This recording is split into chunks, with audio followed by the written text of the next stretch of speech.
তো আরেকটা জিনিস দেখাই, আমি যেমন ঘুরে চলে আসলাম, তো এখানে আরও ট্যুরিস্ট ভিতরে যাচ্ছে। এখানে সবচেয়ে মজার ব্যাপার হলো এই যে মানকি বানরগুলা, হ্যালো বেবি, বানরগুলা খুবই ভদ্র। আমাদের যদি করম জলের বাঁধানোর ভিতরে পুরো এক নাম্বার ওয়ান চাউরা, শালা আমার মোবাইল নিয়ে ধরে দিত। আর কত ভদ্র, হ্যালো হাউ আর ইউ, অনেক ভদ্র অনেক ভদ্র, একবার কাছে।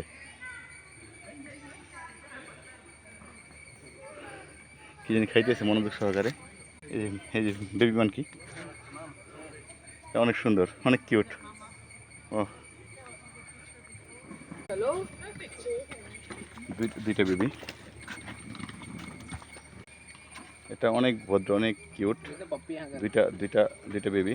আর আমাদের করমজল, সুন্দরবন করমজলে যে বান্দরগুলো আছে এগুলো এর মতো জাউরা আর করমচুদ বান্দর আমার মনে হয় না আমাদের আর কোথাও আছে। দেখেন খুবই কাছে, আমার একবার হাতের সাথে বেবিটা, বেবি হ্যালো, অনেক কিউট।